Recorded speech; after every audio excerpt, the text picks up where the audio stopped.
Alistair Camacho. Marilyn Camacho. Juan Camacho. Dina Camacho. In America, we are known for our passion in some sports and activities.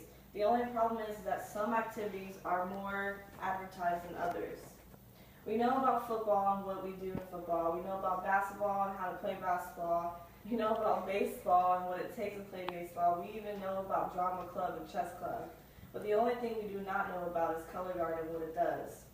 When I first signed up for color guard 6 years ago, I had no idea what I was signing up for.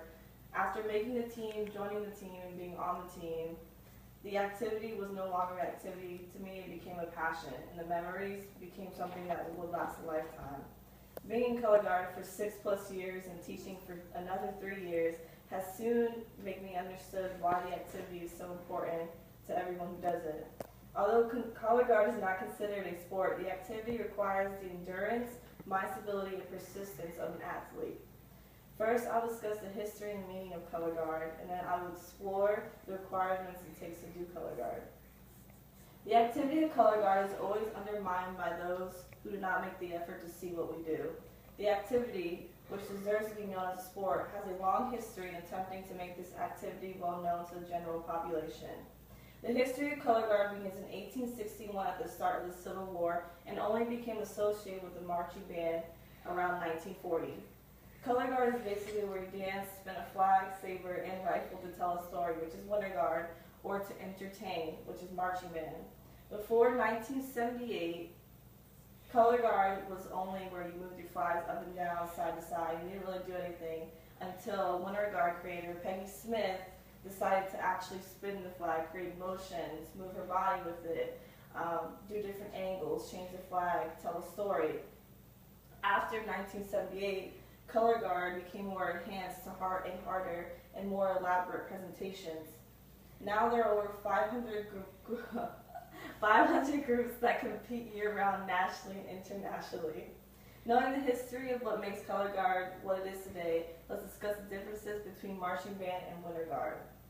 Marching band happens during the fall season, which is football season, and basically what you do is you perform during the halftime show. You spend your week, Tuesdays, Wednesdays, Thursdays, after school, getting your show together, and then on Friday nights you perform your show in front of the whole school.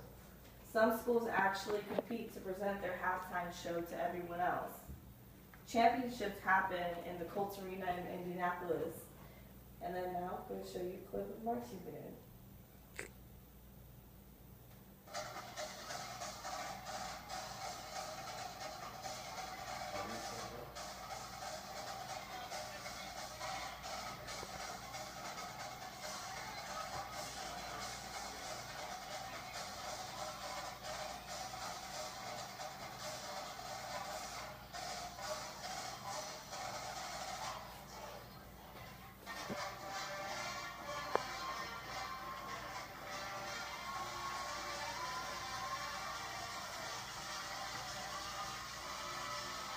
As you can see, marching band does take a lot of work, even though it seems so simple. Winter guard, coming from a school that didn't really compete in high school during marching season, it was a lot different transitioning from marching guard to winter guard because it's extremely competitive. The winter guard happens during the winter sports, which is basketball and baseball. And basically what you do is you compete against different schools locally and nationally and internationally. Basically what winter guard is you create a story, you tell a story on the floor, you buy a tarp, depending on what you want to do. So if you want to tell a story about rain, you buy a blue tarp and your costumes are blue, and you, instead of speaking about rain you show what rain is through your motions and how you spin a flag and how you dance and how you spin a saber or rifle. Or if you wanted to do a show about clowns, you'd have a tarp that had a circus on it, and then your costumes would be clown costumes, and basically you'd be a jokester and dance around the floor, and basically that's the whole concept of winter guard. There is also a local association, which is the FFCC, which is for, again, local competitions, and you compete around Florida against everyone, against different teams. And at the end of the year, you go to Daytona and you compete against everyone in Florida. And also, those who want to, there's an international confederation called WGI, and that is basically WGI Sport of the Arts, and it's the international. At the end of the year, you go to Ohio and you compete against places like Japan, England, Sweden, all these other places for the top spot. And actually, if you visit usfwinterguard.com, it shows you videos and explains more in depth on what color guard is. Color guard may seem like something everyone can do, but it's way more difficult than that. The equipment that we spin looks easy, but it's actually a lot harder than it looks like. The activity may seem like a simple activity, but it does require a lot of endurance.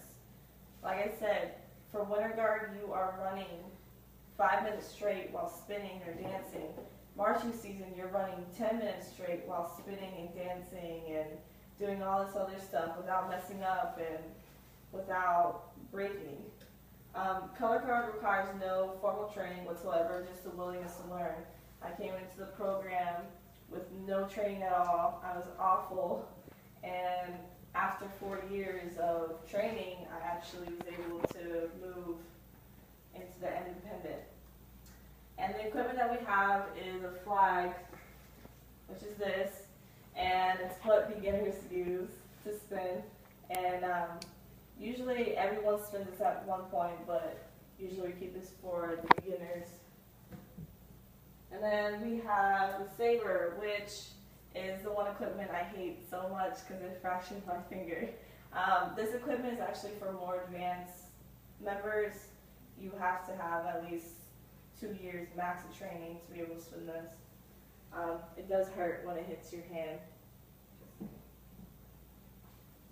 And then last we have a rifle, which is basically what beginners transition to spin equipment. This is the first thing that a beginner will pick up to learn how to spin. To spin this, we'll teach you how to spin the saber.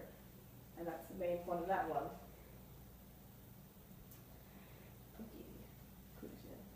Today we learned that color guard is and the reason why anyone should join it.